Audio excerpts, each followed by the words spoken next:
తెల్లవారుజాము 4 గంటలకు లేచి అభిషేకం చేయడానికి వెళ్ళేవారు. అన్ని ఏర్పాట్లు జరిగి ఉండేవి. అభిషేకం చేసి చిన్న గ్లాస్తో తీర్థం తెచ్చి అమ్మ పంచం దగ్గర పెట్టి వెళ్ళిపోయేవారు. Every minute precious. ఆయన నడుస్తూ 10 అడుగులు 5 అయ్యేటప్పటికి విజయనరసింహంకి వెళ్ళేవారు. అప్పటికి 100 మంది నుంచి ఉండేవారు తెల్లవారకట్ట ఊళ్ళ నుంచి వచ్చి.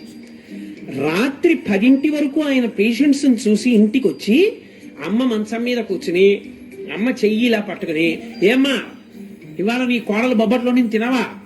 ఏం తింటాను రా, షుగర్ భయం. నీకెందుకమ్మా నేను ఉండగా, తిను బొబ్బట్టు పట్టరావే అని 2 ముక్కలు అమ్మకి పెట్టి, అమ్మ నేను వేస్తాను కదా టాబ్లెట్ అని ఓ టాబ్లెట్ వేసేసి అమ్మతో 4 మాటలు మాట్లాడి పక్క పక్క పక్క పక్క నవ్వి పడుకుంటే, నేను ఒకసారి వాళ్ళ ఇంటికి వెడితే వాళ్ళ అమ్మగారు అన్నారు నాతో, నాయన శరీరంలో ఓపికండి బతికాను అనుకుంటున్నావా? నా కొడుకు రాత్రి ప్రతిరోజు వచ్చి కూర్చుని అమ్మ అమ్మ అంటూ మాట్లాడిన మాటలకు బతుకుతున్నానయా అన్నారు. అది ఆదర బుద్ధి.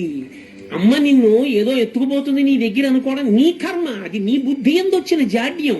తండ్రి నీ డబ్బేదో పట్టుకుపోతాడు అనుకోవడం నీ జాడ్యం, అది నీకు వచ్చిన తప్పు, నువ్వు దిద్దుకోవాలి. నీకు జ్వరం వస్తే నువ్వు మందేసుకున్నట్టు ఈ శాస్త్ర విషయంలో నీకు అవగాహన దోషం వస్తే నువ్వు నేర్చుకోవాలి. కానీ అది తిన్నగా పిల్లల తప్పని నేను చెప్పను.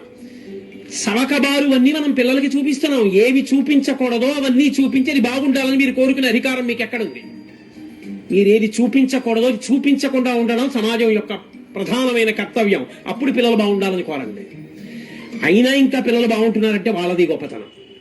కాబట్టి తల్లి తండ్రి అంత గొప్పవాళ్ళు. ప్రెసిడెంట్ ఆఫ్ ఇండియా చేశాడు మహానుభావుడు, ప్రపంచం చేత కీర్తింపబడ్డాడు అబ్దుల్ కలాం గారు. వింగ్స్ ఆఫ్ ఫైర్ రాసుకుని ప్రిఫేస్ లో రాసుకున్నాడు, అమ్మ ఒకనాడు నేను రామేశ్వరంలో ఆకలితో ఉండి చదువుకుంటూ నీ దగ్గరికి వచ్చి చపాతీ పెట్టమంటే 2వ ప్రపంచ యుద్ధంలో గోధుమలు దొరకని రోజుల్లో నువ్వు నాకు వేడివేడిగా పొయ్యి మీద వేసి నా కడుపు నిండడానికి నువ్వు తినడం మానేసి నువ్వు పెట్టినటువంటి గోధుమ రొట్టెల వలన కలిగిన రక్తం చేత పొందినటువంటి ప్రేరణతో ఈ దేశ రక్షణ కొరకు ఉపగ్రహములను నిర్మించి భారత రాష్ట్రపతి అనిపించుకున్న ఈ అబ్దుల్ కలాం ఏదో ఒకనాడు ఈ శరీరాన్ని విడిచిపెట్టి నువ్వు ఉన్న చోటికి వచ్చి నీ పాదములకు నమస్కరిస్తాడమ్మా, నీ పాదములకు ఈ పుస్తకం అంకితం అని రాసుకున్నారు. అది పరిణతి, అది పూజ్య భావన అంటే. అది ఎక్కడుందో అది చెప్పుకోవాలి. పనికి మాలిన లక్షణం మనకెందుకు? కాబట్టి ఆ విషయంలో నీ బుద్ధి యందు వైక్లభ్యం కలిగితే శాస్త్రం తెలుసుకున్న పెద్దలను అడుగు తప్ప.